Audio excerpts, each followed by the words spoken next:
So a jury has now been seated for the weapons trial of Adam Montgomery. Opening statements are set to begin at 9 a.m. tomorrow morning.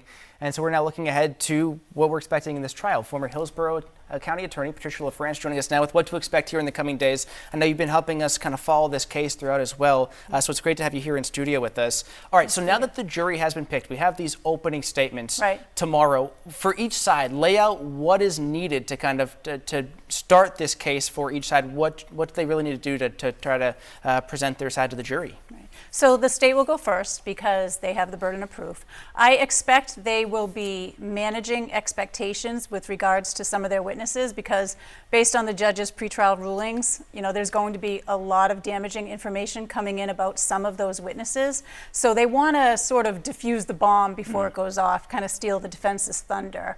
Because the defense, on the other hand, will be hammering home the fact that a lot of these witnesses have severe credibility problems.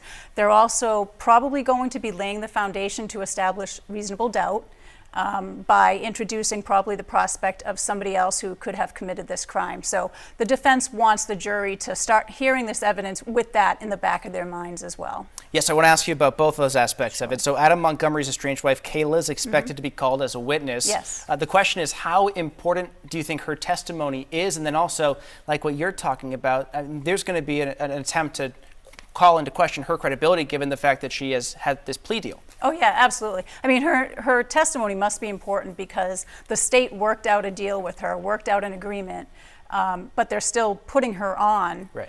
Even with these perjury convictions, which the defense, the judge has ruled that the defense may get into that when she testifies. So there must be some important information that the state, they weigh.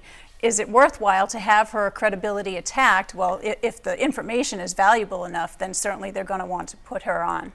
And so as a county attorney, when you were on the prosecution side of things, how would you handle an issue like this when, there's a credibility question for a star witness? How do you go about pre-butting some of that? Right, and again, that it all starts with the opening statements where, again, as the prosecution, you tell the jury, here's what you're going to hear about Kayla. And you have to look at the type of crime this is, too. We're talking about witnesses who steal guns, have guns, perhaps do drugs. So, the prosecution knows that. So I think they're going to take the opportunity in their opening statement to just, like I said, manage the expectations of some of these witnesses to say, these are not people who you might associate with, but that's who we have to testify in this case because of the nature of the case. Right, you prosecute the case you're handed.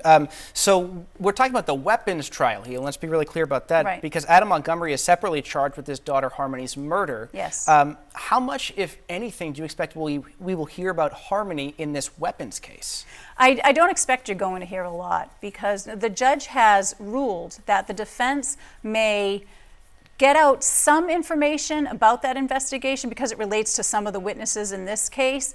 But the judge has said, that will not open the door to just, getting in everything about that investigation. So the defense has to be really careful about not opening that door. They are very limited into what they can ask witnesses about that investigation. Right, and during jury selection today, in fact, they brought in more than 100 people to try to seat this jury. And one of the questions that came up was, how much exposure have you had to the Harmony Montgomery case? So what were they looking for in jurors to? Is it okay if you've had exposure to it as long as you can set it aside, or is it no exposure to it whatsoever?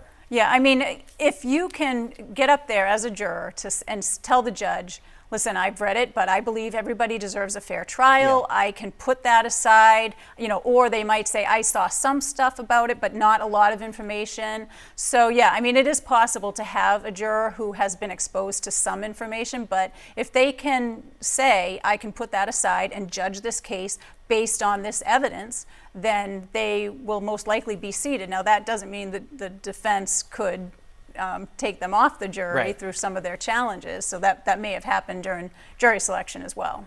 And how unusual is it for a weapons case to have this level of attention? It's very unusual because, the felon in possession cases, armed career criminals, to a lesser degree, are just your standard kind of non-emotional type cases. It's not a murder case. It's not anything like that. It's not a kidnapping case. So you don't see a lot of press around these types of cases typically. So it just comes down to all the periphery, really. Right, absolutely. Okay. Former County Attorney Patricia LaFrance, we appreciate your expertise. Thanks so much. Thanks for having me.